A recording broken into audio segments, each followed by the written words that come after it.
Hey, God of Gold here, back again. This is, well, rather a quick video, if you will, about certain things like about modding and whatnot. Nothing too important.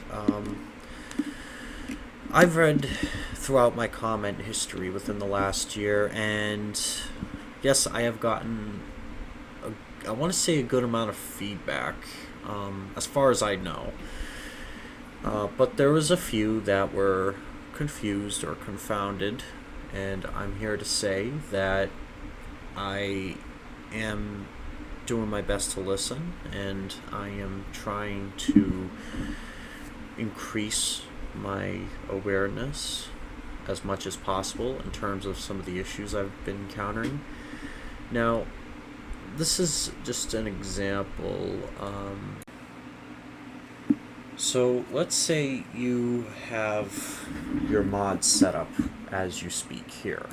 Now, this is my Anarchist mod as a solid example. Now, for those of you who are watching, still confused, this is basically a quick rundown of what the internal parts of a mod for Hearts of Iron 4 and pretty much majority of the Paradox games, so to speak, although some may have slight variation, but generally they have something like this inside. But I would say not Victoria 3 though, because Victoria 3 uses a meta file within a folder. So, which it's not too hard to understand that at least, but modding for Victoria 3, I would say I have tried it. It's conflicting, to say the least. But we're not here to talk about that today. Today, I'm just telling you the basic shape of how a mod should look. Now, you have the descriptor, you have different subfolders. This right here, all this that you see within your content folder itself, this is actually your, let's call it a hub, your mod hub. Whatever mod you're making, this is basically like your front lobby to the whole thing. All you have to do is pick a door, essentially. And if you look at the folders, they look like doors as well. So that checks out. If you get my drift of what I'm trying to talk about, good. If not, well, I don't know how else to put it. All I can say is this is your main area. This is where all your mod content goes. You have a mod descriptor. That's right here. Yes, you can open it. Let me drag this into view here. Sorry, I'm working with a small thing today. This is how the internal parts should look. You got the name, you got the supported version, you got the mod version, which I'm about to update very shortly, actually. My idea is that the Anarchist mod is in need of updating, which I am well aware of. It's, well, updating it, like certain features, should be okay. I try to update as much as I can, but obviously I can't do it consistently, as some people would claim.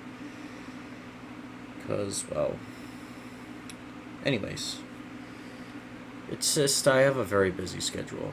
Now, let's say, for instance, you're working with this layout of each of your segments here. So you have remote file ID.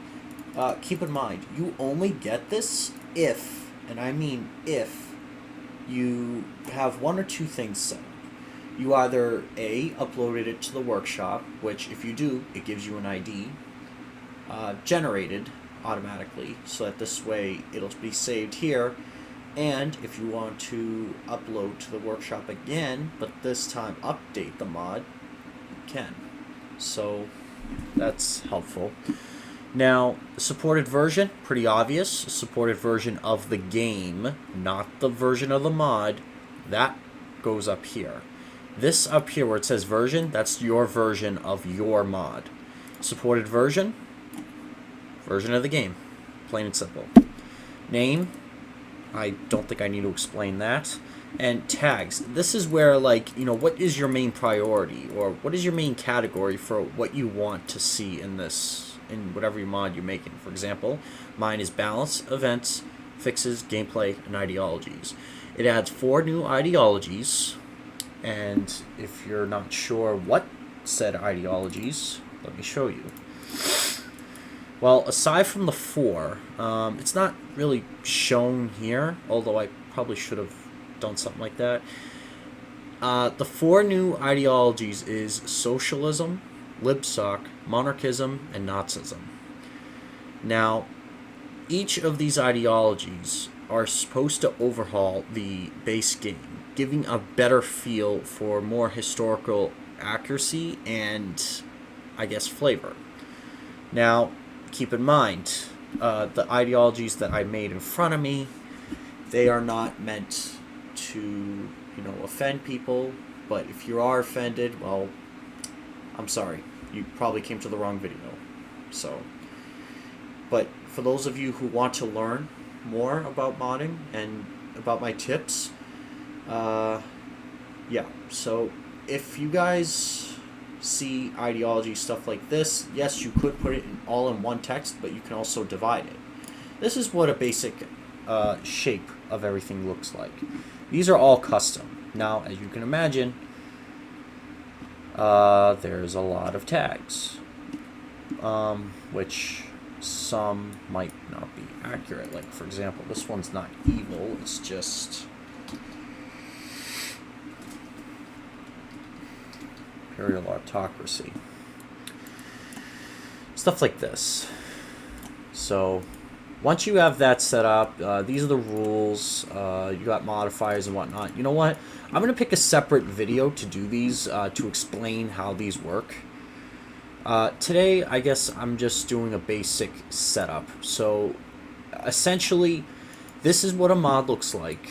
I know I just gave you a rough example. I chose one path of what to do, like the ideologies you just saw.